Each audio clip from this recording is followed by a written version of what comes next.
Youth achievement के बिहार सचिवालय inter level test में आप लोग का स्वागत है। पहला क्वेश्चन देखिएगा। पहला क्वेश्चन कर रहा है, निम्नलिखित में किस नगर में बौद्ध सभा का आयोजन नहीं हुआ था। क्वेश्चन में बौद्ध सभा का आयोजन जुड़ा हुआ है।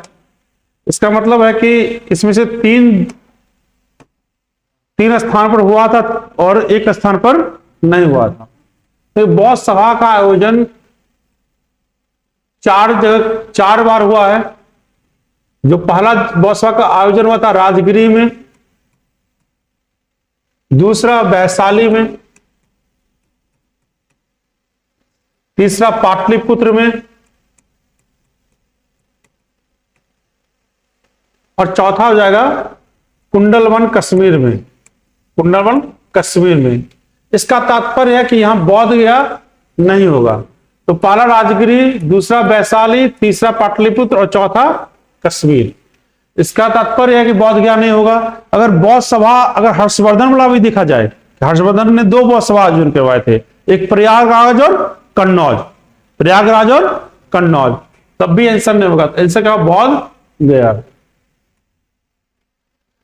किस प्राचीन महापुरुष विद्वान का जन्म बिहार के मिथिला प्रदेश में। तो क्लियर है कि मिथिला प्रदेश दरभंगा की बात करो तो याज्ञवल्क्य, क्या हुआ, याज्ञवल्क्य। आर्यभट्ट पटना में हुआ है, आर्यभट्ट का पटना में हुआ है। बाणभट्ट ध्यान रखना कि जुड़े हुए हैं हर्षवर्धन के काल से, यानी कन्नौज के आसपास मध्य प्रदेश से। परणी भी जुड़े हुए हैं, मगध से नहीं थे, मगध से थे लेकिन मिथिला से नहीं थे। तो मगध से परणी होंगे, मिथिला से नहीं होंगे। तो आंसर क्या, याज्ञवल्क्य। याज्ञवल्क्य और गार्गी के बीच में क्या हुआ था, बहुत वाद विवाद हुआ था। याज्ञवल्क्य और गार्गी के बीच में, गार्गी नामक महिला के बीच में। परणी ने अष्टाध्यायी किताब लिखा है, जो संस्कृत का पहला व्याकरण किताब है।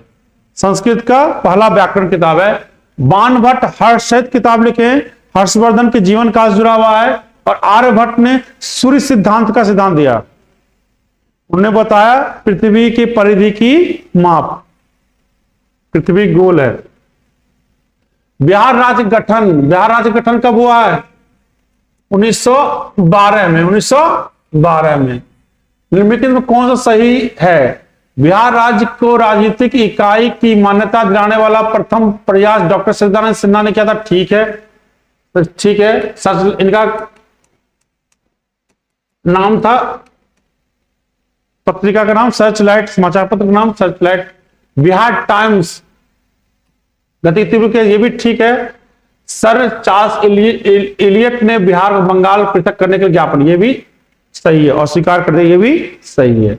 आंसर का इनमें से सही। बिहार टाइम्स से आते हैं। बिहार का पहला समाचार पत्र था बिहार बंधु। बिहार बंधु। बिहार का पहला अंग्रेजी समाचार पत्र था the Bihar Herald. The Bihar Herald था। और बिहार टाइम्स का था जब बंगाल विभाजन के समय बिहार को पृथककरण जुड़ा हुआ था। आंसर होगा इनमें से सभी।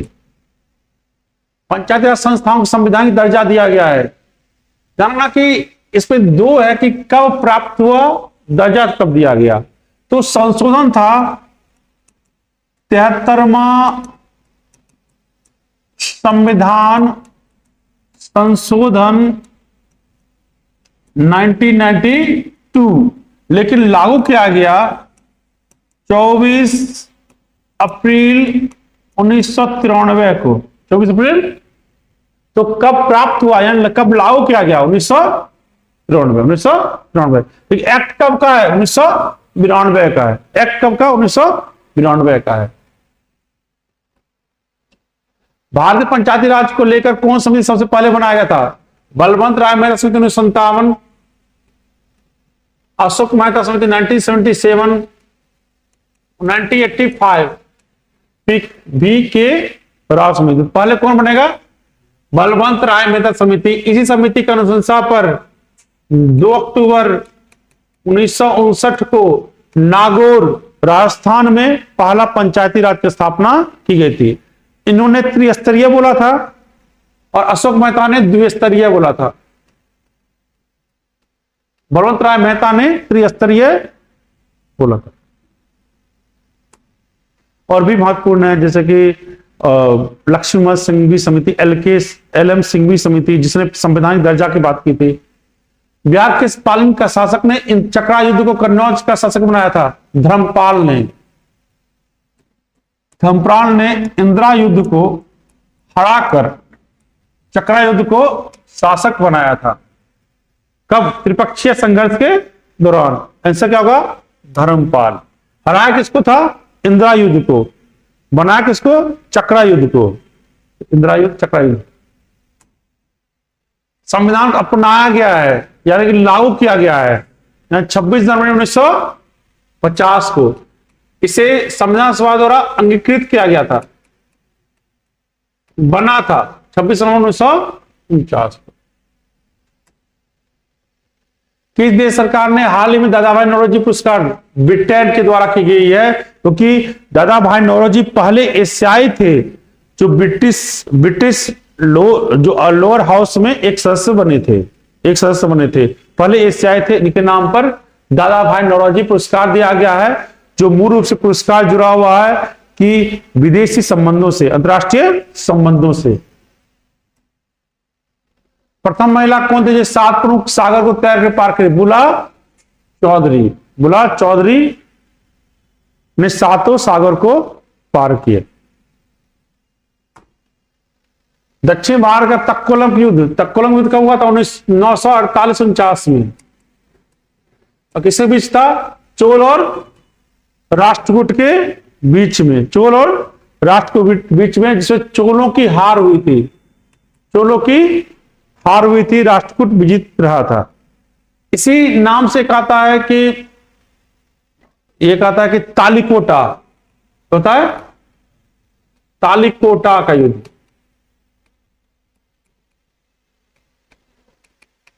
पंद्रह 1565 में यह हुआ था विजयनगर साम्राज्य और बहमनी समाज के बीच में, जिसे राक्षसी तंगड़ी भी कहते हैं।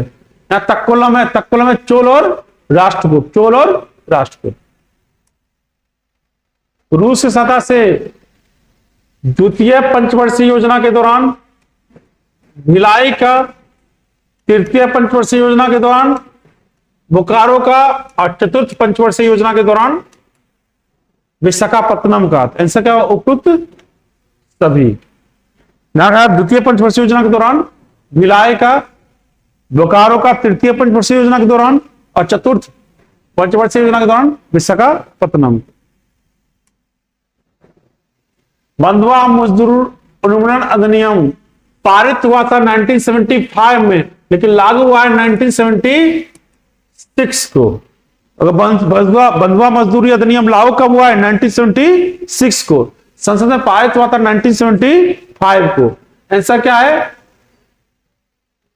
बंधुआ मजदूर से जुड़ा हुआ आर्टिकल भी है, आर्टिकल 23। किसी व्यक्ति से बेगारी या बंधुआ मजदूरी नहीं करवा सकते हैं।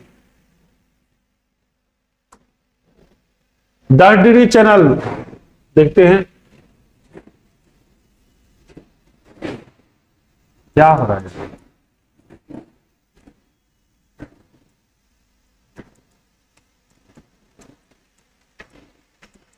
8 डिग्री मालदीव और मिनिकॉय, 9 डिग्री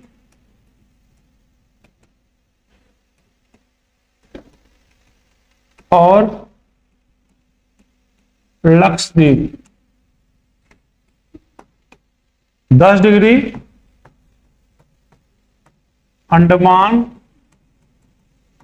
और निकोबार। आंसर क्या होगा? अंडमान और निकोबार। अंडमान को म्यांमार से कोको द्वीप, भारत तो श्रीलंका को पाक स्टेट।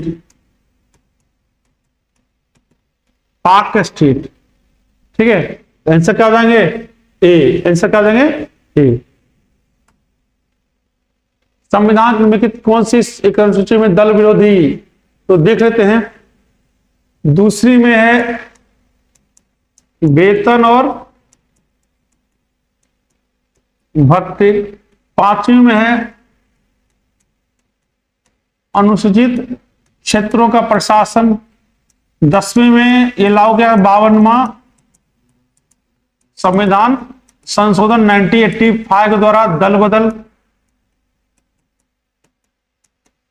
आंसर क्या हो जाएंगे? 8वीं में भाषा, 8वीं में हमारा जो शुरुआत में 14 थी, वर्तमान में 22, 14 थी, वर्तमान में 22। तो आंसर हो जाएंगे 10वीं अनुसूची। बांग्लादेश की मूल मुद्रा क्या है? टका। क्या है? टका। रुपया भारत का, इंडोनेशिया का रुपया,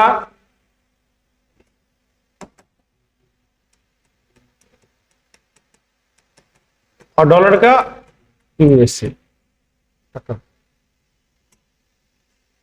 पंडित शिव कुमार शर्मा संतूर क्या है? संतूर वादक है। आप लिस्ट बना लीजिएगा किस कौन से जुड़ा हुआ है। किस देश की आर्थिक समृद्धि का सबसे उपयुक्त मापदंड है? प्रति व्यक्ति वास्तविक आय। अगर लोगों के पास अपना आय बढ़ेगा, इसका असर क्या करेगा? भारत के मतलब किसी देश के समृद्धि पर। तो क्या? प्रति व्यक्ति वास्तविक आय। भारत के उच्चतम न्यायालय कानून या तथ्य के मामले में राष्ट्रपति परामर्श दे सकता है। आर्टिकल 143 के अंतर्गत,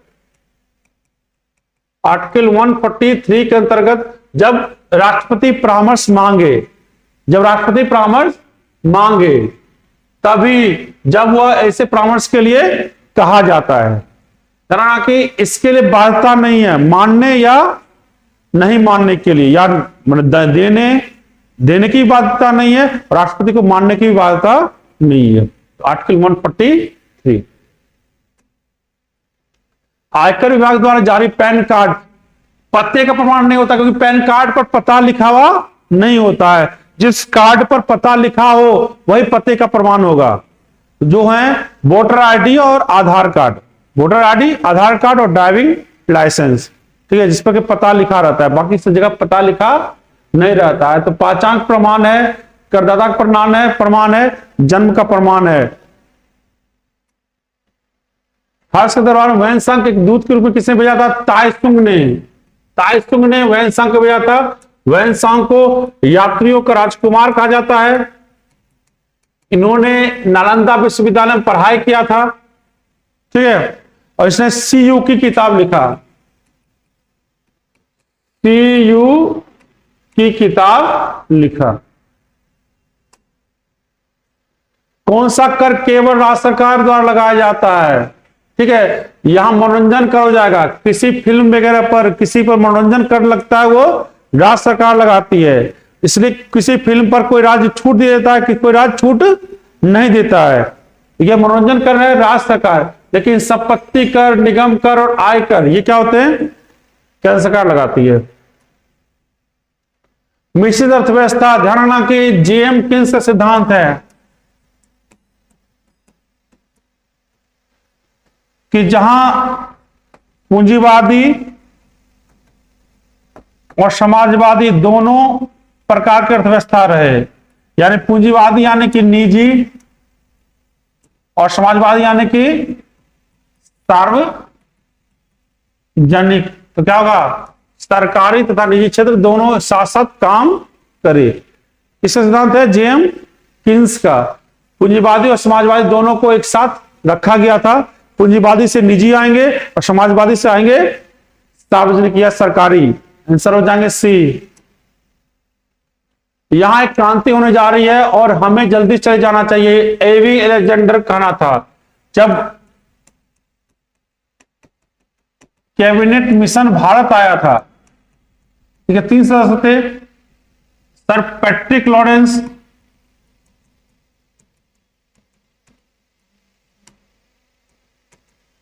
स्टैफोर्ड क्रिप्स और एवी अलेक्जेंडर। तो अलेक्जेंडर ने कहा था कि ये बहुत बड़ी क्रांति होने वाली है, हम लोग को जल्दी से यहां से हट जाना चाहिए। बहुविवाह, ईश्वरचंद्र विद्यासागर। ईश्वरचंद्र विद्यासागर के ही प्रेरणा से विधवा पुनर्विवाह अधिनियम लागू किया गया 1856 में। 1856 में यही बहुविवाह यानी एक से अधिक विवाह के बारे में बात किए थे ईश्वरचंद्र विद्यासागर। राजा राम मोहन राय सती प्रथा, राम मोहन राय सब सती प्रथा, संवाद कौमुदी, ठीक है, रवीन्द्रनाथ टैगोर गारो, ठीक है, पोस्टमैन, ये सब लिखे थे, काबुली वाला। 4 आंध्र प्रदेश, कर्नाटक, केरल, तमिलनाडु में कौन सा सबसे अधिक राज्यों में? तो आंध्र प्रदेश कर्नाटक दोनों क्या है? 5 राज्यों से, ठीक है, यही समझ जाएंगे। सबसे ज्यादा राज्यों से यूपी, सबसे ज्यादा राज्यों से यूपी, ठीक है। राष्ट्रपति के पास वही संवैधानिक अधिकार है जो क्या है? ब्रिटिश रानी के पास है, यानी कि नाम मात्र के प्रधान। सारी शक्ति कहां रह जाएगी? संसद में रहेगी, इसलिए कहते हैं संसदीय प्रणाली, संसदीय प्रणाली।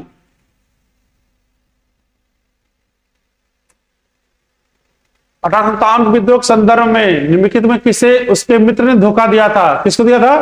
तात्या टोपे को, तात्या टोपे को। मानसिंह नामक उसके मित्र ने क्या धोखा दिया और उसे मरवा दिया। नाना साहब, नाना साहब भाग गए थे, नेपाल की तरफ चल गए थे, कुंवर सिंह की मृत्यु हो गई। खरीफ फसल बोई जाती है, कौन उस रूम में,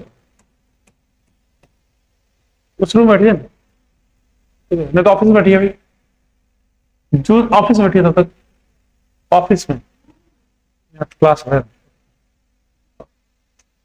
ऑनलाइन में है, बात कर रहे हैं आप मेरे से। जून से सितंबर के बीच, जून से सितंबर के बीच खरीफ फसल का होता है, यानी कि जब क्या होता है? दक्षिण पश्चिम मानसून काल। बोया पूछा है, बोया तो क्या हुआ? दक्षिण मानसून प्रारंभ में, और काटा कब जाता है? दक्षिण पश्चिम मानसून के अंत में। इनसे क्या हुआ? दक्षिण पश्चिम मानसून के प्रारंभ में। वही रबी फसल उत्तर पूर्वी मानसून के प्रारंभ में। आगा खां का पक्की जुड़ा हुआ है, क्या जुड़ा है? तो ऑनलाइन है, लाइव क्लास में आपसे बात कर रहे हैं।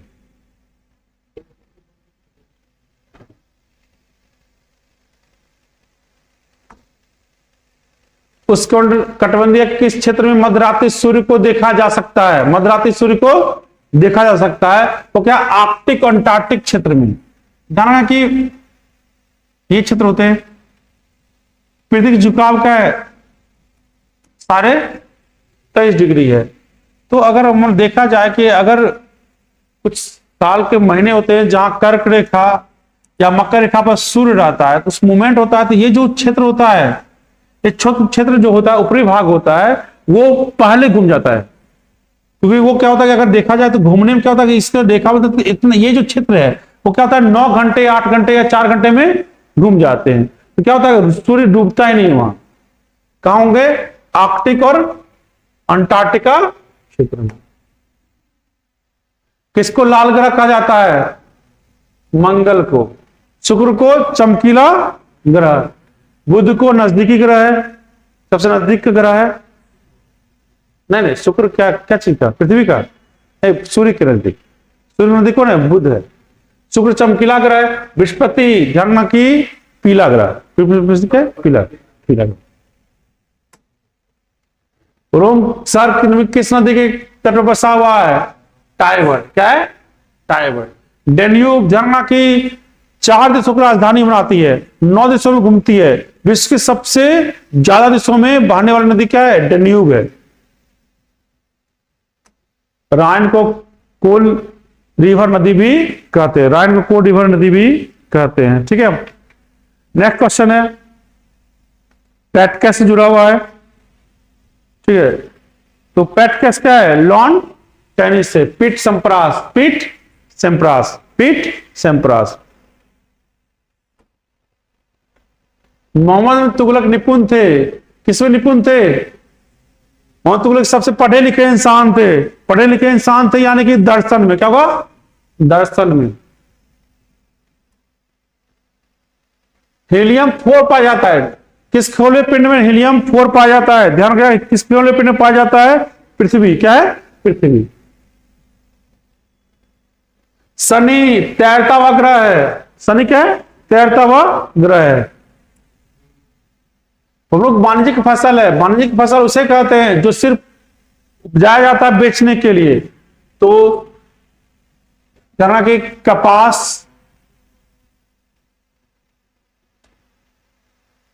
दाल नहीं होगी, तिलहन नहीं होगा, तो ऐसा कहा चाय, रबर, तंबाकू और जूट। चाय, रबर, तंबाकू और जूट। महिला राष्ट्रपति अभी तक कितनी बार बनी है? 2 बार। क्या है? 2 बार। पहला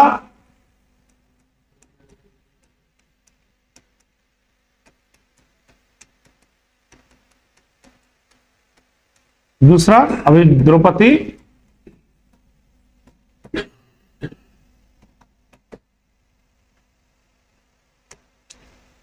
वाइब्रेंट गुजरात ग्लोबल समिट के मुख्य अतिथि कौन थे? संयुक्त अरब अमीरात के राष्ट्रपति। बलियारिक द्वीप समूह कहां स्थित है? भूमध्य सागर। कहां है? भूमध्य सागर। ध्यान रखिएगा, भूमध्य सागर। भारत संविधान किस भाग को भारत संविधान के मैग्ना कार्टा कहा जाता है? यह कहा जाता है मौलिक अधिकार को, मूल अधिकार को, यानी भाग 3। भाग 3। भाग 4 में मौलिक कर्तव्य है। भाग 4 में क्या है कि डीपीएसपी है, और भाग 5 में संघ है। भाग 5 में संघ है। यात्री इब्न बतूता कहां से आया था? ऑप्शन नहीं कटा हुआ, लेकिन मोरक्को। क्या कहा? मोरक्को। किसके समय आया था? मोहम्मद बिन तुगलक के समय। इराक में संयुक्त राष्ट्र के मुख्य शस्त्र निरीक्षक निमित्त कौन थे? Hence Wilkes. Hence Wilkes. इन्होंने बोला था कि वहां क्या है कि कुछ रासायनिक हथियार बनाए जा रहे हैं, जिसके आधार बना पर इराक पर आक्रमण किया गया था। Hence Wilkes. ज्ञानपीठ पुरस्कार पाने वाली पहली महिला आशापूर्णा देवी। बंगाली से जुड़ी हुई है, बंगाली लेखक से जुड़ी हुई है। किसके द्वारा भारत पुरातत्व विभाग की स्थापना की गई थी? Lord Curzon. क्या कहा? लॉर्ड कर्जन के द्वारा किया गया था। लॉर्ड कर्जन के द्वारा 1904 में किया गया था। Vibrant Gujarat global trade show. ध्यान रखना कि 10 जनवरी से लेकर 12 जनवरी के बीच में वाइब्रेंट गुजरात ट्रेड शो चला था। वाइब्रेंट गुजरात ट्रेड शो चला था। इसमें आधार बनाया गया था मोजाम्बिक और टिमोर लेस्टे को। मोजाम्बिक और टिमोर लेस्टे के राष्ट्रपति उपस्थित थे। मुख्य अतिथि कहां के थे? यूएई के राष्ट्रपति। लेकिन वाइब्रेंट ग्लोबल शो में थे मोजाम्बिक और टिमोर। इंटीग्रेट टेस्ट चांदीपुर उड़ीसा में है। चांदीपुर कहां है? उड़ीसा में है। वही हरिकोटा आंध्र प्रदेश में। हरिकोटा आंध्र प्रदेश में। लगातार 4थी बार बांग्लादेश प्रधानमंत्री बनी है शेख हसीना। शेख। नासा का आर्टेमिस कार्यक्रम क्या है? इंसानों को चांद पर भेजना। इंसानों को चांद पर भेजना। एशिया की विशाल नदी मैकोंग किससे नहीं बहती? ध्यान रखना कि एशिया की विशाल नदी, एशिया की सबसे लंबी नदी कौन है? यांगसी। यांगसी। ठीक है, तो इसमें किससे नहीं बहती है? ब्रुनेई में। किससे नहीं बहती है? ब्रुनेई से। सुरेंद्रनाथ बनर्जी ने कौन सी पार्टी का गठन किया था? इंडियन लिबरल फेडरेशन का। असहयोग आंदोलन के विरोध में 1920-21 में। स्वराज पार्टी 1923 में बना था। जो बनाए थे, किसने बनाया था? मोतीलाल नेहरू और चित्तरंजन दास ने। इंडियन फ्रीडम पार्टी ये सी राजगोपालाचारी के द्वारा बनाया गया है। आजादी के बाद बना है। ठीक है, आंसर क्या हो जाएंगे? Indian liberal federation, Surendranath Banerjee, Tej Bahadur Sapru के द्वारा। ठीक है। बिहार एसएससी का टेस्ट नंबर 157 का साइंस का क्वेश्चन देखिएगा। आप लोग का स्टार्टिंग होता है 51 से 51 से 51 में जो क्वेश्चन पूछ रहा है आपका, एक कृत्रिम उपग्रह में विद्युत ऊर्जा का स्रोत क्या है? तो कृत्रिम ग्रह में विद्युत ऊर्जा का स्रोत क्या है? तो विद्युत ऊर्जा जो है वोल्टेज सेल से प्राप्त होता है। अब वोल्टेज सेल किसका बना होता है? तो सिलिकॉन, है ना, सिलिकॉन से वोल्टेज सेल बना होता है ना, वोल्टेज सेल बना होता है। और ये सेल से क्या होती है? आपका ऊर्जा प्राप्त होता है, यानी आपका प्रकाश ऊर्जा विद्युत ऊर्जा में कन्वर्ट करता है। तो इस प्रकार आंसर आपका 51 का बी होगा। नेक्स्ट क्वेश्चन, आजकल सड़क की रोशनी में पीले लैंप का बहुतायत प्रयुक्त हो रहे हैं। इन लैंप में निम्न में से किसका उपयोग किया जाता है? तो मुख्य रूप से जो सड़क के किनारे रोशनी के लिए पीले लैंप का यूज जो किया जाता है उसमें सोडियम भरा होता है। नेक्स्ट क्वेश्चन, वायरस संक्रमण के बाद कौन सा विषाणु प्रतिरोधी प्रोटीन शरीर में उत्पन्न होता है?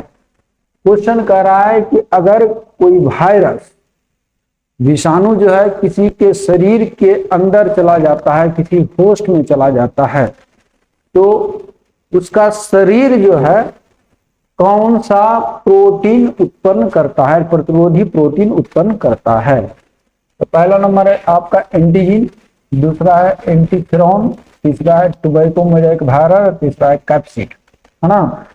तो इससे आंसर होगा आपका इंटरफेरॉन। इंटरफेरॉन जो क्या करता है? शरीर उत्पन्न करता है और विषाणु से लड़ता है, यानी आंसर आपका बी होगा। सिनकोना की छाल से प्राप्त औषधि को मलेरिया के उपचार के लिए, सिनकोना की छाल से प्राप्त औषधि को मलेरिया के उपचार के लिए प्रयुक्त किया जाता था, जिसे कृत्रिम औषधि ने इस प्राकृतिक को उत्पाद को प्रतिस्थापित किया। प्रतिस्थापित करने की मीन्स कि पहले हम लोग डायरेक्ट छाल का यूज करते थे, अभी छाल के जगह पर क्या करते हैं? उसी को टैबलेट यानी गोली पर यूज करते हैं। तो इसमें से कौन होगा? क्लोरोमाइसिटिन एक क्या एंटीबायोटिक है, टेट्रासाइक्लिन एंटीबायोटिक है, एम्पिसिलिन एंटीबायोटिक है। सभी एंटीबायोटिक बैक्टीरियल डिजीज पर कार्य करता है, लेकिन यहाँ पर जो ये आपका दे दिया सिनकोना के छाल से मलेरिया, मलेरिया किससे होता है? आपका बैक्टीरिया से नहीं होती है, मलेरिया किससे होता है? प्रोटोजोआ से। इसमें सबसे कारगर जो दवा है वो क्लोरोक्विन है, और ये किससे प्राप्त होता है? तो सिनकोना के छाल से प्राप्त होता है। तो आंसर आपका बी मारेंगे। नेक्स्ट क्वेश्चन, जब रक्त में ऑक्सीजन की सांद्रता की कमी आती है तो श्वास की गति क्या होगा? यानी हम लोग जो श्वसन लेते हैं तो हमारा जो श्वसन जाता है फेफड़े से कहाँ चला जाता है? रक्त में जाता है ना। और रक्त में जब ऑक्सीजन की कमी हो जाएगा तो हम लोग का श्वसन रेट क्या होगा? अधिक हो जाएगा, है ना। तो ये आपका आंसर बी होगा। नेक्स्ट क्वेश्चन, महासागर में डूबी वस्तुओं का स्थिति जानने के लिए निम्न में से किस यंत्र का प्रयोग किया जाता है ना। तो पहला नंबर आपको है कि किसका किया जाता है? यहाँ पर महासागर में डूबी हुई वस्तुओं पर है, तो इसका सोनार का यूज करता है। और सोनार का यूज जो होती है वो प्रतिध्वनि के कारण होता है। इसमें क्या करता है? एक ध्वनि भेजा जाता है और उस वस्तु से टकराकर फिर सोनार तक पहुंचता है, इसे प्रतिध्वनि कहते हैं, है ना। और इसमें क्या होता है कि वेवलेंथ छोटा होता है और फ्रीक्वेंसी वेरी हाई होता है। तो ये सोनार कार्य करता है। अब सोनार के लिए क्या है? महासागर में डूबी हुई वस्तुओं को स्थिति को पता लगाता है, ये सोनार हो गया। नेक्स्ट 57, ध्वनि का वेग का मान सबसे कम होता है, यानी ध्वनि किस माध्यम में सबसे कम होता है ना। तो गैसियस माध्यम में सबसे कम होता है और ठोस माध्यम में सबसे अधिक होता है।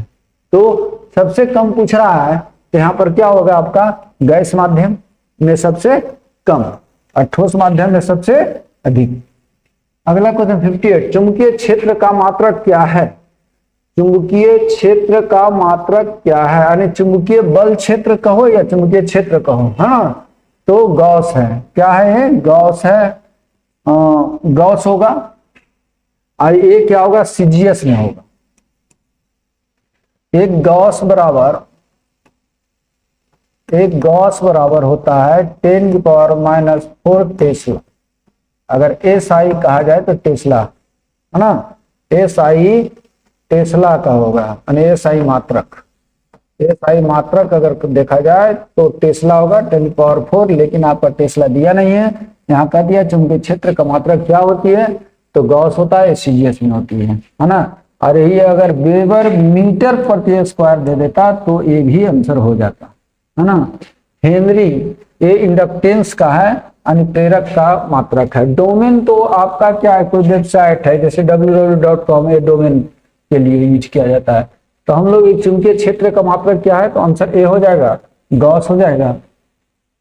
59 टेलीविजन का आविष्कारक किसने किया, ग्राहम बेल, जेलबर्ड, आइंस्टीन, निको फर्मी। तो कौन किया था, ग्राहम बेल तो नहीं किया था, यानी जेलबर्ड होगा। नेक्स्ट, किसी गैस का अनुभार उसके वाष्प घनत्व का कितना होता है, तो मॉलिक्यूलर वेट बराबर होता है, मॉलिक्यूलर वेट बराबर होता है 2 × वेपर डेंसिटी, 2 × वेपर डेंसिटी, यानी दुगना। वेपर डेंसिटी वाष्प घनत्व का कितना होता है, दुगना होता है। तो किसी गैस का अनुभार उसके वाष्प घनत्व का क्या होता है, तो दोगुना होता है, आंसर ए। LPG का पूरा नाम क्या है, liquefied petroleum gas, leaded petroleum gas, petroleum gas है ना।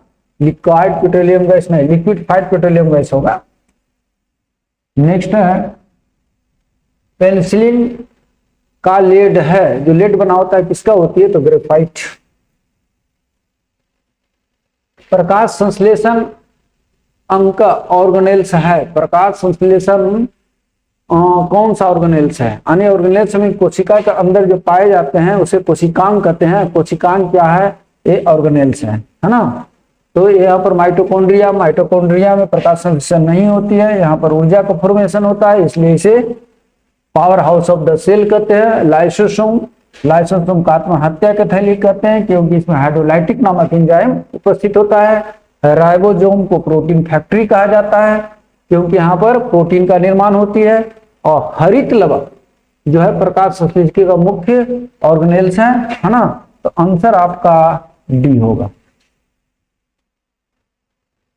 आलू के ब्लैक हेड का कारक कौन है, आलू के ब्लैक हेड का कारक कौन है ना। आलू में ब्लैक हेड का कारक कौन है, तांबे की कमी, बोरन की कमी, ऑक्सीजन की कमी और पोटेशियम की कमी है ना। तो तांबे आलू में ब्लैक हेड के कारण क्या है, तो आपका हो जाएगा पोटेशियम की कमी।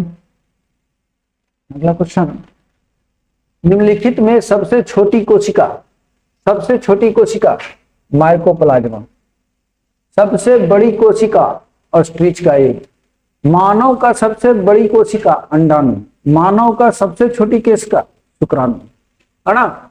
मानव का सबसे बड़ी छोटी कोशिका कौन है, तो शुक्राणु है। और मानव में सबसे लंबी कोशिका तंत्रिका तंत्र यानी न्यूरॉन। नेक्स्ट क्वेश्चन, यहाँ पे देखिएगा, मैंग्रोव वनस्पति पाई जाती है देहरादून घाटी में, कुल्लू घाटी में, पश्चिमी घाटी में, कहां पाई जाती है, तो सुंदरवन में, दलदली। किसके द्वारा अनुवांशिकता का विज्ञान को अनुवांशिक कहा गया, तो वाटसन। वाटसन एंड क्रिक के द्वारा डबल हेलिक्स मॉडल भी दिया गया था। किस जीवित देह के भीतर कोशिका का उत्तक का मृत्यु होती है, तो क्या कहलाता है, किसी जीवित देह के भीतर, यानी कोई जीव किसी जीवित देह के भीतर, यानी कोई मनुष्य या कोई भी जीव है उसके अंदर उसका उत्तक या सेल का डेड होती है, तो उसे क्या कहते हैं, न्यूट्रोफिलिया नहीं, नेफ्रोसिस नहीं, नेक्रोसिस। क्या कहते हैं, नेक्रोसिस। यदि लोलक की लंबाई 4 गुनी की जाए तो लोलक का आवर्तकाल क्या होगा, तो टाइम पीरियड बराबर होता है 2π√L/G। इसका क्या कह रहा है, यदि लोलक की लंबाई 4 गुनी कर दिया जाए, ये अगर 4 गुनी होगा तो ये क्या हो जाएगा, दुगनी बन जाएगा, इसलिए ये दुगना हो जाएगा। आवर्तकाल क्या होगा, दुगना हो जाएगा, है ना। यदि लोलक की लंबाई 4 गुनी की जाए तो लोलक का वर्तकाल क्या होगा, 4 गुना हो जाएगा। चलिए अगला क्वेश्चन, सूर्य की किरण को पृथ्वी पर पहुंचने में लगभग कितना समय लगता है, तो 8.3 मिनट, है ना। आंसर बी होगा। अगला क्वेश्चन, पावर के लिए विमेय सूत्र, पावर बराबर होता है वर्क बाई टाइम, और वर्क का होता है F into S by T, तो एफ का होता है M L T minus two into S क्या है, एल है, तो एल स्क्वायर हो जाएगा, तो ए स्क्वायर हो जाएगा बटा क्या हो गया, टाइम हो गया, टाइम फिर ऊपर चला जाएगा, यानी M L square T minus Q. देखिए क्या होगा, आपका आंसर डी होगा। नेक्स्ट क्वेश्चन, 25 वाट 220 वोल्ट और 100 वाट 220 वोल्ट के दो बल्ब श्रेणी क्रम में जोड़ा जाता है। यदि इसे 440 वोल्ट से जोड़ा जाए तो कौन सा बल्ब पहले फ्यूज करेगा। फ्यूज यहाँ पर आपका फ्यूज लिखा हुआ है, यानी फ्यूज करेगा, है ना। कौन सा बल्ब फ्यूज करेगा, तो देखिए सबसे पहला क्या दिया है कि एक तो 25 वाट का बल्ब है, दूसरा 100 वाट का बल्ब है, तो इसमें धारा क्या होगा, इसका धारा ज्यादा होगा, ये धारा क्या होगा, कम मिलेगा। और इसमें अगर धारा ज्यादा अधिक आ जाए तो क्या होगा, पहले फ्यूज ये होगा, है ना, 25 वाट वाला होगा। लेकिन इसका हम लोग देखते हैं कि जैसे दो बल्ब है, मान लिया जाए कि एक सीरीज में जोड़ा गया है और इससे दो बल्ब लगा दिया गया है, और यहां से 440 वोल्ट का आपका दे दिया है, कितना से जोड़ दिया गया है, 440 वोल्ट। ये 440 वोल्ट से जोड़ दिया गया है। ये जो बल्ब है, दूसरा बल्ब है, इसको मान लेते हैं आपका R1, इसको मान लेते हैं R2। इसमें जो है आपका ये कितना है, आपका 25 वाट का, यानी ये P बराबर 25 है, A 25 है, और इसमें वोल्ट जो है 220 है। इसका भी वोल्ट ये जो है कितना वाट है, आपका 100 वाट है। ये जो आपका 100 वाट है और इसका वोल्ट कितना है, 220 है, ये भी वोल्ट है ना। तो पहले हम लोग ये दोनों का आई निकालेंगे, तो पहले ये दोनों के तो आई इसको मान लेते हैं I1, इसका I1 मान लेते हैं, इसका I2 मान लेते हैं। तो P बराबर, एक सूत्र होता है P बराबर V इंटू आई, इसलिए I बराबर P बटा V। तो P का मान इसका जो है आपका 25 है, अब बटा क्या होगा 220 I1। इसी तरह से हम लोग I2 निकाल लेंगे, P2 बटा V, है ना।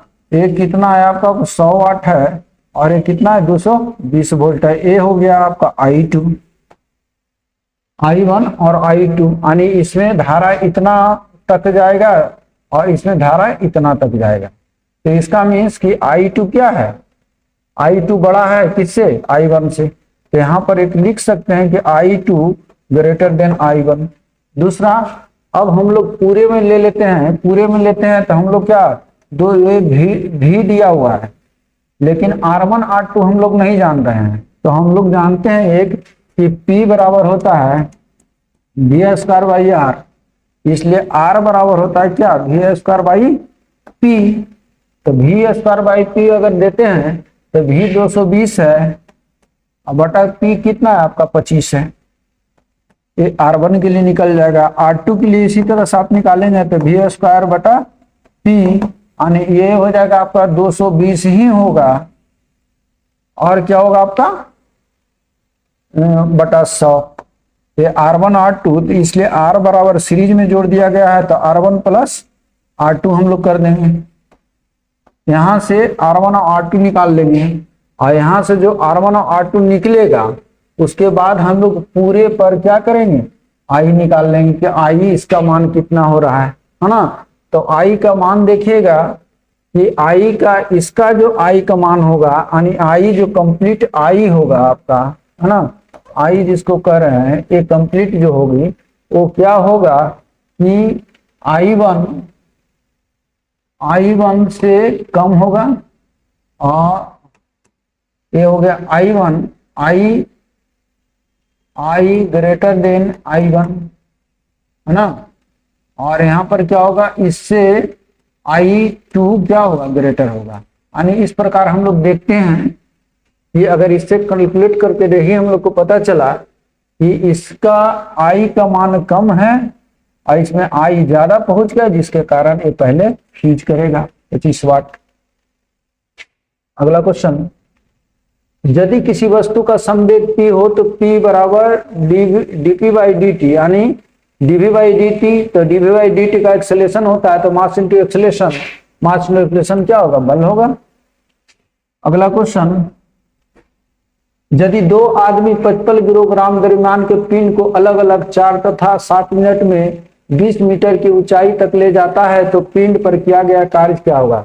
यदि दो आदमी है 55 किलोग्राम द्रव्यमान को पिंड को अलग अलग 4 तथा 7 मिनट में 20 मीटर की ऊंचाई ले जाता है ना, ऊंचाई तो सेम ले गया, वो भी 20 मीटर ले गया और ये दूसरा आदमी भी 20 मीटर ले गया, वो भी 55 किलोग्राम को ले गया था, ये भी 55 किलोग्राम के ले गया था।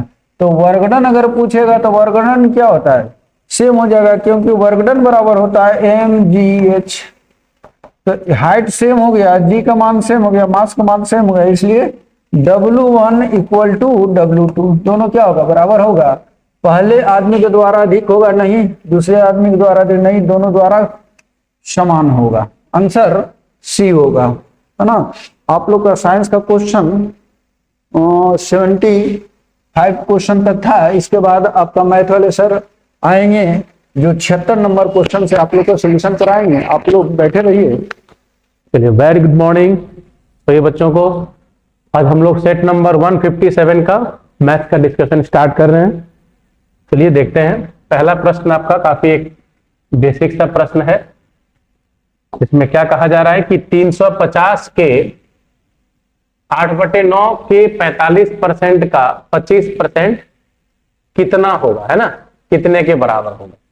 तो हम लोग बनाते हैं कि 350 के 8/9 के 45% का 25%, है ना, ये कितने के बराबर। अब जितना जल्दी हम क्या कर सकें, इसका कैलकुलेशन कर सकें, तो 9 से 5 बार में, और ये 25 से 4 बार में, 4 से ये 2 बार में, है ना, 5 दूना 10 से 10 कट जाएगा ये, यानी केवल क्या बच रहा है 35 ऑप्शन में है। देखिए तो हाँ, ये तो 5 दूना 10 हो गया ना, 10 10 कैंसिल, ओनली क्या बच रहा है आपका 35। देखिए तो डी नंबर ऑप्शन इसमें दिख ही नहीं रहा है।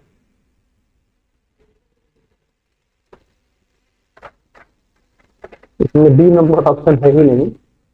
हाँ, वही 35 है जो डी नंबर ऑप्शन है वही, जो ऑप्शन नंबर डी है आपका वही 35, तो आंसर हो जाएगा 35। ठीक है, आइए। ये कहता है कि सीमा और मोहिता की आयु क्रमशः 7:3 के अनुपात में। दो लोग हैं, एक सीमा है और एक मोहिता है। ठीक है, इन दोनों की जो आयु है, अब नहीं कुछ बोला, मतलब कौन सी आयु की बात हो रही है, वर्तमान आयु। इनकी जो वर्तमान आयु है उनका अनुपात 7:3। 6 वर्षों के बाद वही आयु का अनुपात जो है वो 5:3 हो जाता है। तो बताइए कि उनकी आयु में कितना अंतर है। जैसा कि हम जानते हैं कि दो व्यक्तियों के आयु का अंतर नहीं बदलना चाहिए, यहां 4 का अंतर है और यहां 2 का, तो हम क्या करेंगे उसको, हाँ, इसको भी 4 बनाना चाहेंगे, तो इससे किससे गुना कर दें, 2 से, और ऊपर वाले में 1 से। तो हमारा ये क्या बन जाएगा 10:6। और अब देखेंगे आपके यहां भी 4 का अंतर है और यहां भी 4। और अब वर्टिकल डिफरेंस देखा जाए कि 7 से 10 हो गया है, 3 से 6, अर्थात अनुपात में 3 की वृद्धि हुई है। कितने वर्षों में, 6 वर्षों में। यानी कि एक अनुपात जो है वो वास्तव में 2 वर्ष के बराबर। अब आपके सामने है, जो अंतर तो हमेशा सेम रहेगा, यहां भी 4 का अंतर है, यहां भी 4। तो आपसे ही पूछा गया उनकी आयु में कितना अंतर होगा, तो 4 का अंतर है, तो जो अभिष्ट अंतर जो होगा आयु में आयु में अंतर 4 गुना 2 यानी 8 वर्ष। तो हम क्या देंगे आयु में अंतर 8 वर्ष। आइए, यह है कि एक कमरा 12 मीटर लंबा, 9 मीटर चौड़ा और 8 मीटर ऊंचा है। इसमें रखे जा सकने वाली अधिकतम लंबाई की बांस जो होगी उसकी लंबाई कितनी होगी। तो एक कैसा कमरा कहा जा रहा है, एक घनाभाकार कमरा हो जाएगा। एक कमरा होगा जो एक घनाभ के आकार का है। इस घनाभ की आपको क्या क्या दे दी गई है, इसकी लंबाई दे दी गई है, इसकी चौड़ाई दे दी गई है और इसकी ऊंचाई दे दी गई है। और आपसे पूछ रहा है कि इसमें यदि हम एक बांस रखते हैं तो जो उसका अधिकतम कितना लंबा बांस हम रख सकते हैं। तो उसका जो विकर्णवत जो होगा स्थान, उसी में हम सबसे लंबा विकर्ण के रूप में उसको उसमें रख सकते हैं। तो जो विकर्ण की लंबाई होगी, तो सबसे बांस की जो अधिकतम लंबाई होगी, अधिकतम लंबाई वह वास्तव में किसके बराबर होगी, उसके विकर्ण के बराबर। और उसका विकर्ण का फॉर्मूला सभी जानते हैं, L square plus B square plus H square. तो 8 का पहले कितना ले आना है, 12 का स्क्वायर, 9 का स्क्वायर और लास्ट में 8 का। सबको जोड़िएगा, 144 प्लस 81 प्लस 64 289। तो बाहर क्या आ जाएगा 17। यानी क्या कहेंगे आप कि सबसे लंबी जो आप उसमें एक बांस रख सकते हैं वो कितनी लंबी, 17 मीटर लंबी। अब ये मैंने बताया था पिछले क्लास में कि अगर ये कहां तक हो, n टर्म तक हो, तो इसका फॉर्मूला क्या होता है, 2 का पावर, बेस तो 2 है तो 2 लेंगे और कितनी बार है, 5 बार है, तो फॉर्मूला होता है 2 का पावर n। तो n मतलब 5 बार, -1 बटा 2 का पावर 5।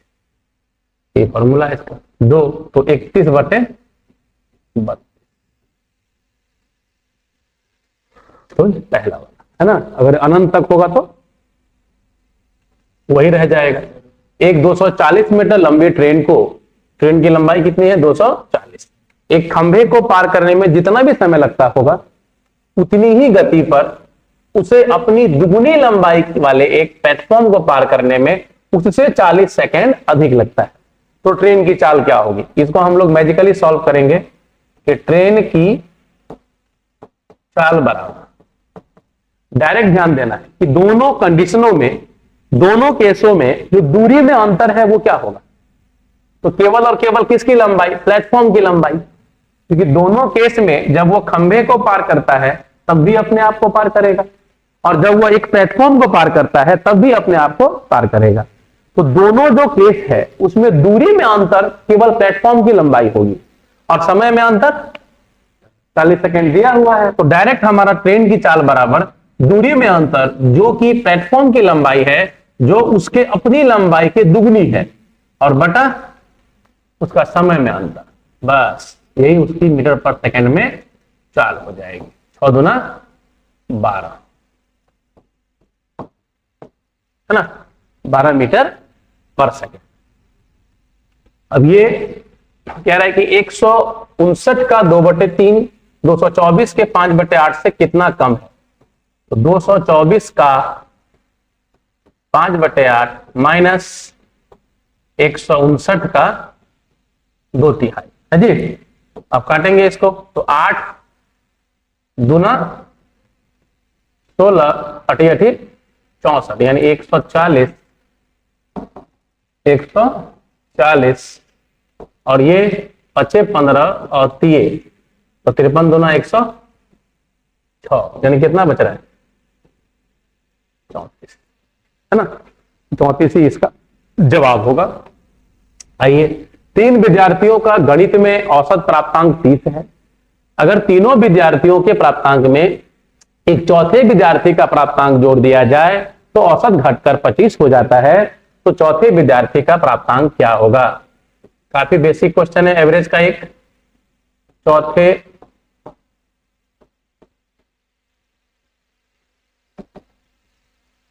विद्यार्थी का प्राप्तांक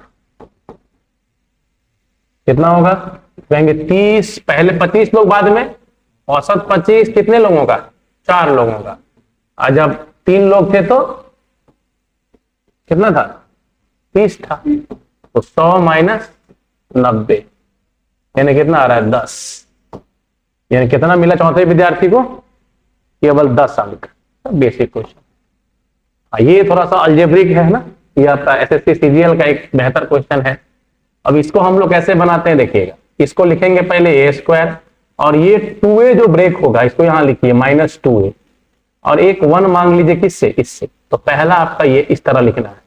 फिर बी स्क्वायर, ये 2b है माइनस में, उधर इधर प्लस में आएगा, और फिर +1 ले लीजिएगा, और एक बचा आपका सी स्क्वायर, और इधर आ जाएगा +2c, और फिर एगो 1 ले लीजिए। तो गौर से देखिएगा सब यूज हो गया आपका। ये 1 + 1 + 1 3b हो गया है ना, और ये तीनों भी इधर आ गया। अब ये किस रूप में है? ये है a - 1 का होल स्क्वायर, ये b + 1 का होल स्क्वायर, ये c + 1 का होल स्क्वायर, अब बराबर 0। अब आपको पता है कि अगर a b c तीनों वास्तविक संख्या है तो कभी भी वर्गों का योग 0 होने का एक ही शर्त है, और वो क्या शर्त है? कि ये सब के सब क्या हो? 0 हो। जब तक ये तीनों 0 नहीं होगा तब तक कभी भी स्क्वायर करने पे, अगर ये नॉन जीरो है तो कुछ ना कुछ पॉजिटिव ही आएगा, तो नेगेटिव हो या पॉजिटिव हो, तो कभी 0 हो ही नहीं सकता। एक ही केस है केवल। क्या केस है? कि a - 1 भी 0 हो, एंड यहां और नहीं आता है, एंड b + 1 भी 0, एंड c + 1 भी 0। यानी a का मान 1 हो गया, b का मान -1, और c का मान भी। अब किसका मान पूछा गया? इसीलिए 2a - b + c बराबर 2 × 1, माइनस b है तो -1, और प्लस -1, 2 + 1 - 1, ये क्या बच रहा है? 2 इज योर फाइनल, है कि नहीं? आइए, एक व्यक्ति स्थिर जल में 3 की गति से तैर सकता है। तदनुसार यदि जलधारा की गति 2 किलोमीटर प्रति घंटा हो तो उस व्यक्ति को 10 किलोमीटर धारा के अनुकूल तैरने में और वापस आने में कितना समय लगेगा? तो यहां यात्रा की कुल समय पूछी गई है, टोटल टाइमिंग क्या होगा? तो जाने में समय लगेगा वो, और एक आने में समय लगेगा वो, है ना, 2 बार। तो 2 तरह की यात्रा है। तो जरा देखिए कि 10 अगर वो जा रहा है और विपरीत में अगर पहले जा रहा है तो दोनों को घटाएंगे हम लोग, और एक बार वही 10 की यात्रा अगर धारा के दिशा में जा रहा है तो जुड़ जाएगा वो, तो आ जाएगा 10 और 5 दूना 10, यानी कि 12 घंटे उनको कुल समय लगेंगे इस यात्रा को पूरा करने में। अब यह है कि एक रेलगाड़ी 36 की गति से चलकर एक खड़े हुए व्यक्ति को पार करने में 10 सेकंड लगाती। यदि वह 55 मीटर लंबाई के प्लेटफॉर्म को पार करने जाएगी तो उसको कितना समय लगेगा? तो सबसे पहले आपको देखने वाली बात यह है कि ये 10 सेकंड तो उसको लगना ही लगना है ना। इसको बनाने का 2 तरीका है। एक तो यह है कि हम 10 प्लस कर दे, कितना, 55 को पार करने में कितना समय लगाएगा, और एक तरीका क्या है कि आप पहले गाड़ी की क्या लगाओ, अपनी लंबाई निकाल लो गाड़ी की। सबसे पहला केस क्या होगा कि आप रेलगाड़ी की चाल निकाल लो, किसमें, मीटर पर सेकंड में। सबसे पहला काम तो ये करना पड़ेगा। तो क्या होगा देखिए, तो 36 गुने 5/8, और ये आपकी हो जाएगी मीटर पर सेकंड। तो ये तुरंत दिख रहा है कितना, 10। अब इसके बाद से हमारे पास 2 उपाय है, या तो हम गाड़ी की भी लंबाई निकाल लें 100 हो जाएगा, और एक साथ निकालें कुल समय कितना होगा, या हम लोग कह सकते हैं कि 10 सेकंड पहले से लग रहा है और इसमें भाग दीजिए 10 से, 5.5 और लग जाएगा, यानी 10 × 5 = 15। ऐसे भी बना सकते हैं, है ना। या फिर हमने क्या कहा, पहले क्या निकाल लो, लंबाई निकाल लो, किसकी, रेलगाड़ी की। तो कैसे निकालोगे, तो 10 सेकंड लगता है 10 की चाल से, तो दूरी आ जाएगी रेलगाड़ी की 100 मीटर, और अगली बार टाइम लगेगा कितना, किसको पार करना है, अपनी लंबाई के साथ साथ प्लेटफॉर्म को भी, तो बट्टा कितना, 10, क्या जाएगा 15.5। या तो ऐसे करेंगे, या फिर जैसे मैंने बताया कि ऑलरेडी आपको तो 10 सेकंड पता ही है अपने आप को पार करने में लगने वाला, तो अब जो एक्स्ट्रा डिस्टेंस तय कर रहा है खाली वो समय उसमें जोड़ दीजिए, तो 10 5 ऐसे भी बना सकते हैं डायरेक्टली। आइए 50 संख्याओं का औसत 38 है, दो संख्याएं 45 और 55 हटा दिया जाता है, तो शेष संख्याओं का औसत क्या होगा। देखिए गम की लहर दौड़ जाएगी ना, क्योंकि अधिक वाले चले गए हैं तो गम होगा, तो नया औसत जो होगा आपका अब शेष संख्याओं का औसत, अब वो क्या होगा, तो 38 से घटने वाला है ना जी। क्या घटेगा देखिए, तो कितना कमी आया है, तो 38 के बजाय जो गया है वो एक 45 था, तो 7 लेके चला गया, तो 7 की कमी आएगी, और इधर ये 55 गया लेके तो 17 लेके चला गया, तो 7 प्लस 17 24 की कमी हो गई। मतलब वो लेके चले गए 24, बचे हुए में से 24 लेके चले गए, तो अब ये सहेगा कौन, बचे हुए 48 संख्याएं सहेंगी इस कमी को, तो 38 और 24 बटाइए मतलब 0.5, यानी कि ये 37.5 जो हो जाएगा ये उनका अब शेष संख्याओं का औसत रहेगा। ये एक मिक्सी का अंकित मूल्य 1600 रुपया है, उस पर दुकानदार अपने खरीदार को 10% तथा X% की क्रमिक छूटें देता है, तो तदनुसार यदि खरीदार ने उस मिक्सी के 1224 दिए हो तो X का मान क्या होगा। तो आप एक लाइन में लिखना चाहे तो ये पहले 1600 रुपया है, उसका 10% छूट मतलब 100 माइनस 10 यानी 90 पे बेचेगा, फिर उस पे कितने का छूट दिया जा रहा है, X का, अब फाइनली उसका कीमत कितना हो जा रहा है, तो 1224। तो इसे भी हम लोग बना सकते हैं ना कि आसानी से किसका मान निकाल लेते हैं, X का मान निकाल लेते हैं, कि जैसे बोलते हैं कि 16 2 0 0 16 नमा 144, 16 नमा 144, तो इसका तो आता है 144 का 100 माइनस X बटा 100 बराबर में 1224। अब जो भी काट कूट करना है करिए, तो 100 माइनस X बराबर 1224 बट्टा में 144 गुने 100, किससे कटेगा बताइए, 144 से कटना चाहिए क्या बार में, 6 काटिए ना 4 से पहले, है ना, 4 से 36 बार में, 4 3 12 4 6 24, फिर 4 से, अब 4 से नहीं कट रहा है, अब 9 से काटिए, 9 चौका 36 और 9 तिये 27, 9 चौका 26, फिर 4 से इसको काट दीजिए 25 बार, 25 चौका 100, 25 तिये 75 और 10 85, 25 चौका 100 हुआ ना जी, एक जीरो कोई रह गया क्या, 85 ही खाली आना चाहिए इसको, तो 3.4 यहाँ पे है, ये जो काटे हैं हम लोग, जो किससे काटे थे इसको, 850 होगा तो गड़बड़ ना हो जाएगा, नहीं तो 100 में से घटेगा तो क्या होगा, हमको X का मान निकालना है ना, हम लोग को परसेंटेज निकालना है ना, तो 850 नहीं होना चाहिए, कोई जीरो रह गया था क्या, हमको निकालना क्या है X, उसका प्रतिशत छूट निकालना है, तो 15% होगा आपका, तो हमें घटेगा 85 तो कितना आएगा 15%। हाँ ये कहीं तो मिस हुआ है, 4 से 36 बार में काटे इसको, ये ठीक था, 2 जीरो से 2 जीरो कटा, अच्छा 1440 हो रहा था यहाँ, एक जीरो छूट गया, तो 16 में 144 हुआ था ना, एक जीरो छूट गया, हम भी बोले कि ऐसे कैसे हो जाएगा, कहीं ना कहीं तो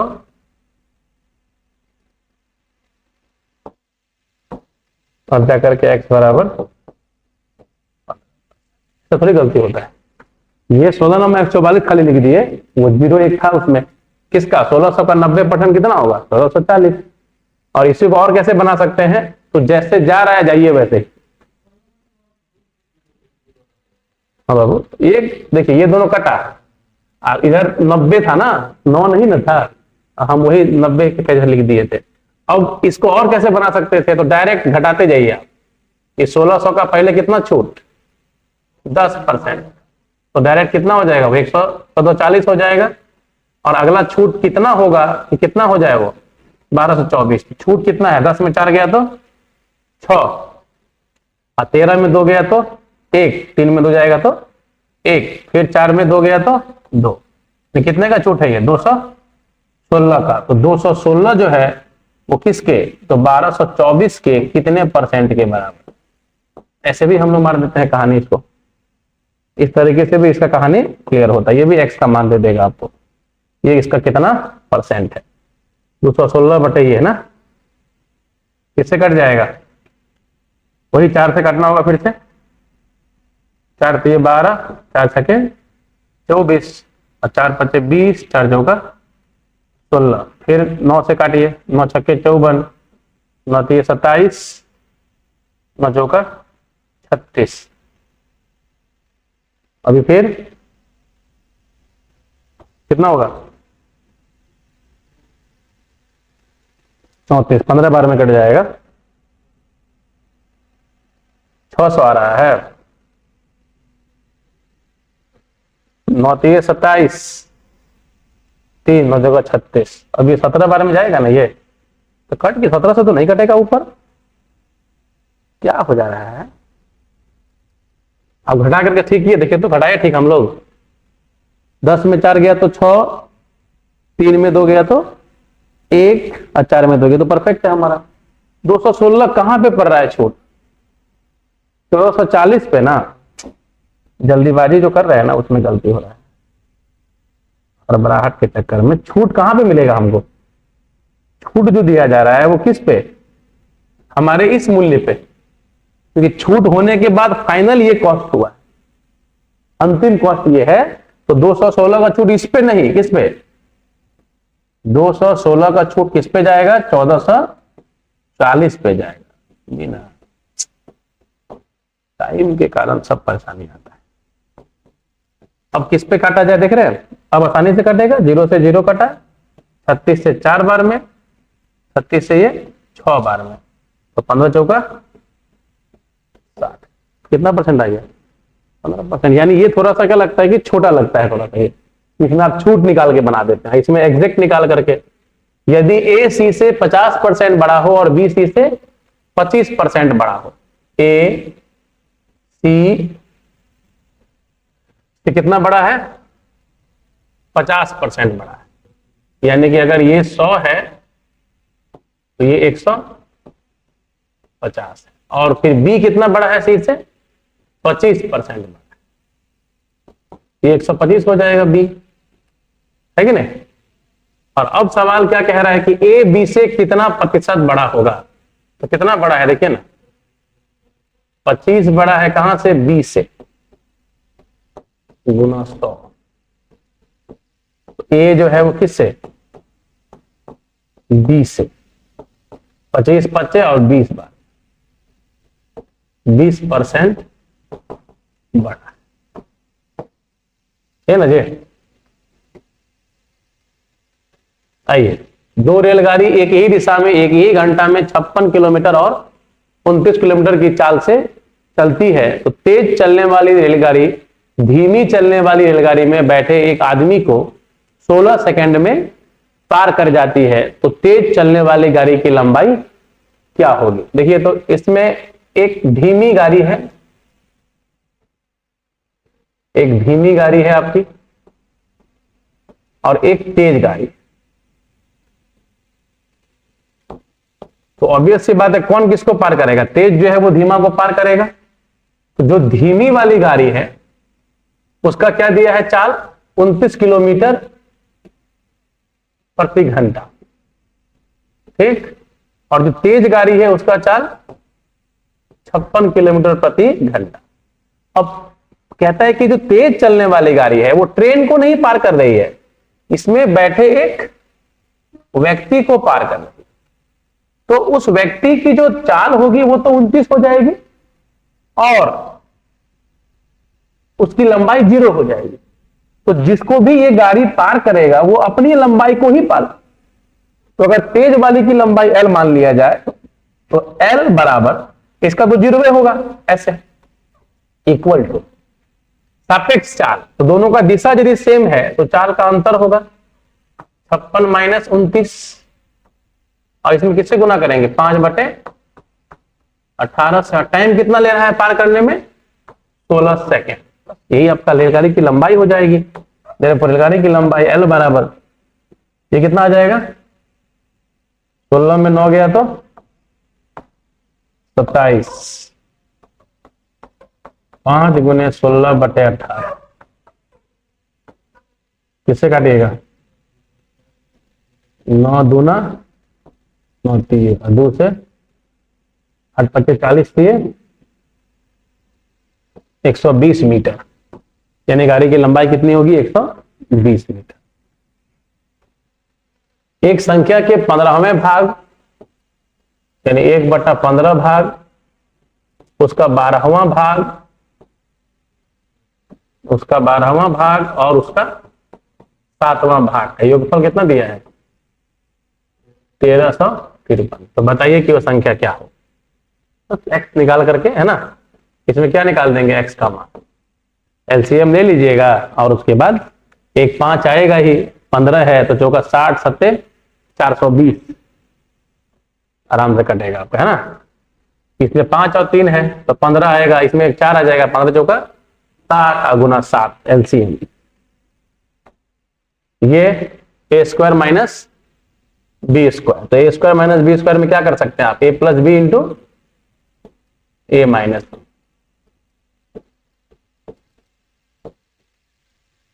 ओ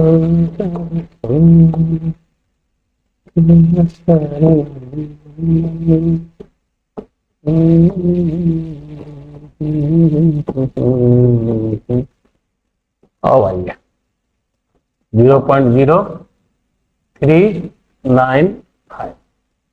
चलिए तो उसको जोड़ेंगे तो कितना आएगा 5 5 9 3 0.0 और घटाएंगे तो 10 में घटेगा कितना, क्या है ना 5, 4 में 4 गया तो 0 और 3 में 3, 0.0395। ये तो कट गया, ये बच जाएगा। कौन सा आंसर है ए 0.0305, ये वाला, है ना।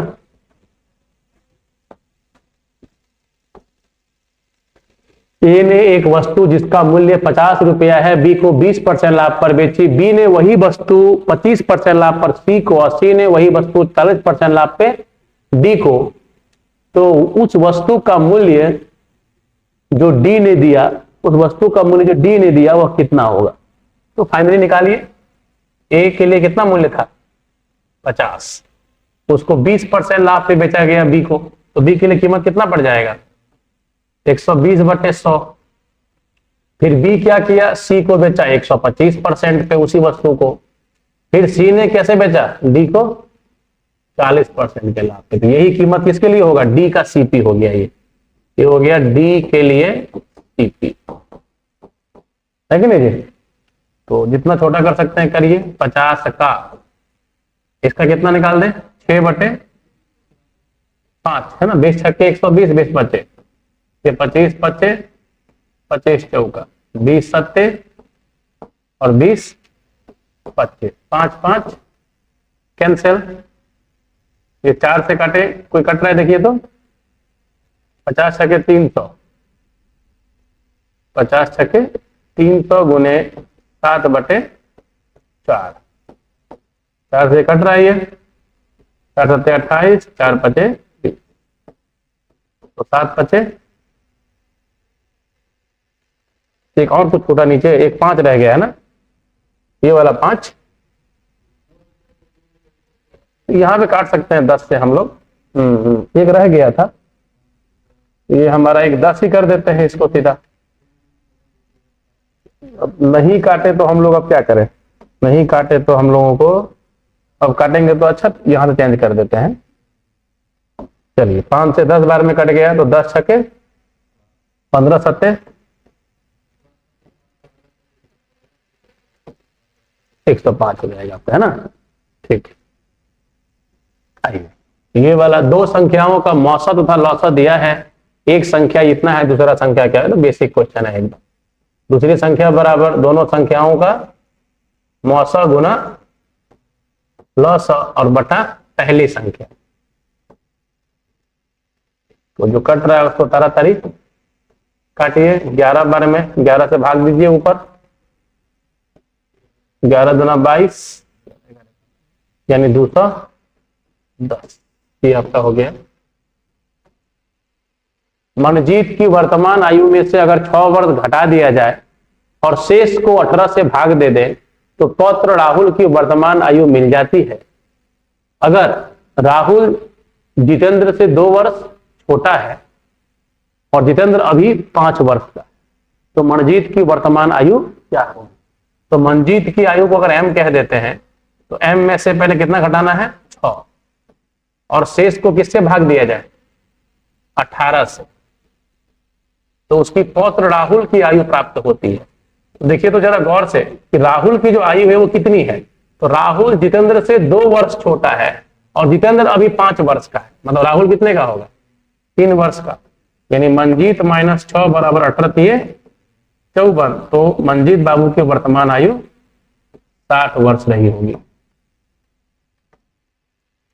एक परीक्षा में 77% परीक्षार्थी अंग्रेजी में उत्तीर्ण हुए, इंग्लिश में 77, 66% मैथ में और 13% दोनों में फेल हुए हैं। अब बता दिया गया है कि 13% दोनों विषयों में फेल हुए, तो 100 में से कितने बचे जो पास किए, 100 में से दोनों फेल कर गए 13 ना, तो हमको मिला कि जो कम से कम एक में पास, यानी इन दोनों का यूनियन, पास वालों का यूनियन, तो मिलेगा कितना आपको 87, है कि नहीं। बच्चे टोटल 87 ही हैं पास करने वाले, कम से कम एक, जोड़ कितना हो रहा है ये, तो आपको देखना ये पड़ेगा कि दोनों में पास होने वाले बच्चे प्रतिशत में कितना है, दोनों में पास बराबर हो जाएगा 77 प्लस 66 और माइनस 87, इतने लोग ही हैं, तो एक्स्ट्रा जितना होगा वो दोनों में होगा। तो घटाइए, तो ये 10 एक्स्ट्रा है, 10 घटेगा तो 56 आ जाएगा। तो 56 लोग क्या हो रहे हैं दोनों में पास, और आपको बता दिया गया कि दोनों विषयों में 392 परीक्षार्थी उत्तीर्ण हुए हों, तो परीक्षार्थियों की कुल संख्या क्या है, यही 56% आपको दिया गया है, बीच में कितना आ जाएगा ये 56 आ जाएगा। ऐसे जरूरत नहीं है लेकिन आ जाएगा 56 और ये 10। अब जोड़िए कितना 87 आना चाहिए। अब आप कंपेयर कर दो, क्योंकि 56 के बराबर आपको दिया गया है 392, तो 100 कितना हो, तो 7 से कट रहा है, अच्छा के 42, 7 पचे 35, यानी कितने छात्र 700। तो हम लोग क्या बोलेंगे कुल मिलाए कितने छात्र रहे होंगे 700 छात्र।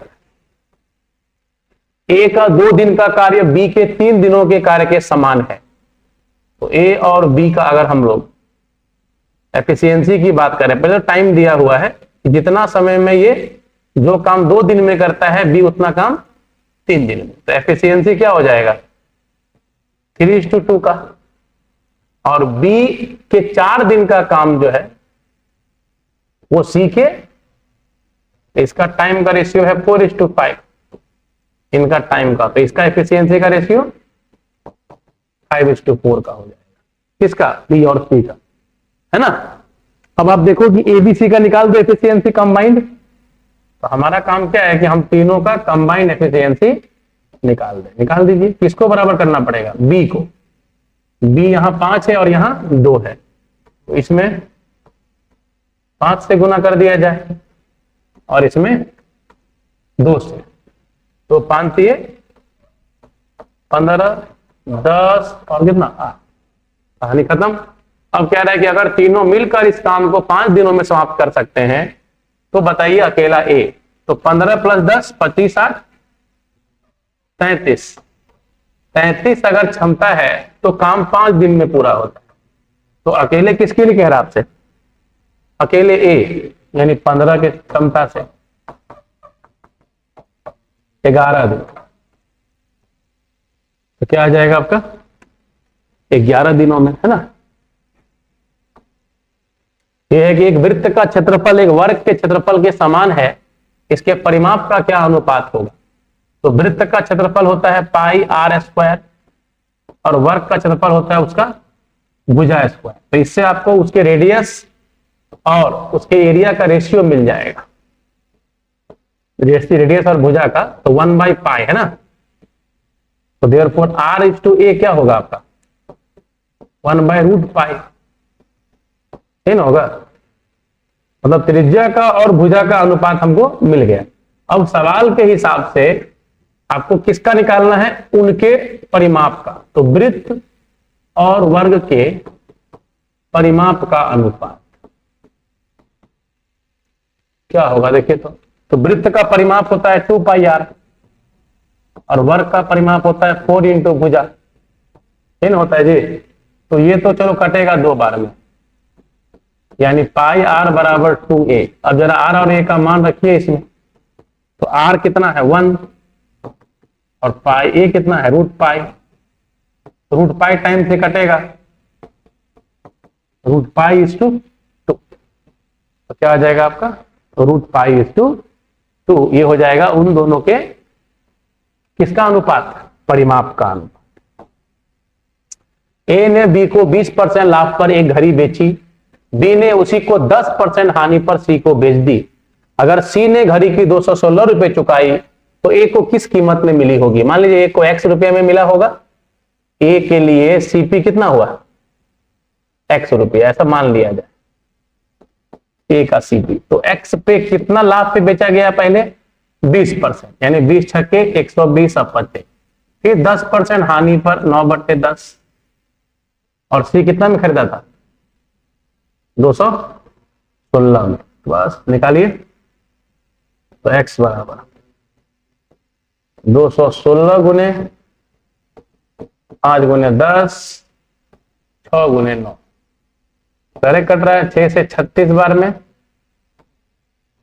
9 से 4 बार में, 4/20 200। कितने में खरीदा होगा हमारे ये ने 200 में। यही एक बेहतरीन सवाल है आपका, है ना, कि कितने प्रतिशत वार्षिक चक्रवृद्धि ब्याज की दर से कोई धन 5 वर्षों में अपने 1.6 गुना और 7 वर्षों में अपने 2.5 गुना हो जाएगा। तो इसको हम लोग ऐसे समझते हैं डायरेक्टली कि इन दोनों समयों में कितने का अंतर है? तो केवल 2 वर्ष का। तो हमारा जो भी धन 1.6 गुना होके जो भी होगा 5 सालों में, उससे कितना गुना हो गया है 2.5 गुना, वो देखना है। यानी कि समझिएगा हम बात कर रहे हैं किसकी, अमाउंट कौन सी वाली 5 वर्ष वाली, और हम किसकी बात कर रहे हैं अमाउंट कौन सी वाली 7 वर्षों वाली। इसका जो अनुपात है वो कितना कितना है आपका, ये 1.6 गुना हो जाता है मूलधन का और ये 2.5 गुना हो जाता है किसका, मूलधन का। तो इन दोनों का जो अनुपात है वो हमें क्या दिख रहा है 16:25 का दिख रहा है। तो हमें तो पता है कि ये 2 सालों में ये गया है। तो अगर हमको ये पता करना है कि 1 साल में क्या होगा, तो जैसे A5 पता है, A7 पता है, तो हम A6 निकाल सकते हैं, है ना। 1 साल ड्यूरेशन में क्या होगा, कोई भी 2 साल गैप वाला जो रिलेशन होगा वो 16:25 का ही होगा, पहला तीसरा पांचवा ना। तो हम ये पता कर लें कि ये घटना अगर 2 साल में घटी है तो 1 साल का जो भी अंतर होगा, यानी कोई भी A5 अगर आप कहते हैं और जो A6 अगर हम ले लें, तो 1 साल के बाद क्या स्थिति होगी, तो आपको क्या करना पड़ेगा, इसका वर्गमूल करना, ठीक है। यानी कितना हो जाएगा वो 4/5, मतलब √16 और बटे √25, यानी वो 4:5 का रेशियो होगा। कितने के लिए, 1 वर्ष के लिए। इसमें 2 साल का अंतर है, ये 2 साल का अंतर है, तो यहां पे क्या आ रहा है 16:25, और 1 साल का अंतर करना है तो उसको वर्गमूल मार देना है, तो आ जाएगा 4:5। अब बताइए रेट कितना है इंटरेस्ट का? कोई चीज 4 से 5 हो जाता है तो रेट कितना होगा? 1 4 से, इसके लिए 100 पे क्या होगा? तो कितना आ गया? 25% हो गया। है मजेदार? केवल क्या करना है आपको, इस तरह से इसको उड़ा देना है। ये कहानी समझ आई पहले कि 16-25 को क्या किया गया? वर्गमूल। घनमूल कब लेते? अगर यहां 3 साल का अंतर होता तब घनमूल निकाल देता। अगर समय में यहां 3 साल का अंतर रहता तो घनमूल करते, क्योंकि 2 साल का अंतर है तो हमने इसका वर्गमूल करके कंपेयर किया, तो हमको 1 अनुपात वाला मिल गया कि 1 साल में कितना गुना हो जाएगा, है ना? तो उससे हमारा काम हो गया। यदि किसी 2 अंकों वाली संख्या और उसके परस्पर अंक पलटने से बनी संख्या का योग 110 है तो वह संख्या ज्ञात कीजिए जिसका इकाई अंक दहाई अंक से 4 कम हो। देखिए ना किसमें हो रहा है ऐसा? सवाल कह रहा है कि अगर कोई संख्या ऐसी है एक्स वाई, है ना, तो इसमें बता दिया गया है कि जब हम अंकों को पलटते हैं और जो हमारा पुराना संख्या होता है उसका अंकों का योग कितना, सॉरी संख्या का योग 110 होता है, यानी कि 11 इंटू एक्स प्लस वाई का आपको मान दिया गया है कितना? 110। तो अंकों का योग कितना होगा? 10। पहला कंसेप्ट ये दिया गया आपको, और दूसरा दिया गया है कि उसका जो इकाई का अंक दहाई अंक से 4 कम है, यानी y कितना है? x माइनस 4 है, ये ना जी। अब देखिए किसमें ऐसा हो रहा है, किसमें इकाई अंक कम है? इसमें कम है और इसमें कम है, 4 4, और ये कहां हो रहा है? देखिए तो जोड़ के 10 केवल इसी में हो रहा है। ये कहां से आता है पता है ना? और अंतर क्या होता है? 9 इंटू एक्स माइनस वाई, ये अंतर होता है, डिफरेंस। और 11 इंटू ये क्या होता है? योगफल होता है। ये 2 अंकों के लिए पलटने पे वही आ जाएगा 10x प्लस वाई, है ना? क्या आता है? 10x प्लस वाई या प्लस 10y प्लस एक्स, तो इससे क्या मिल जाता है आपको? 11x प्लस 11y, उसी से वो आता है। चलिए धन्यवाद।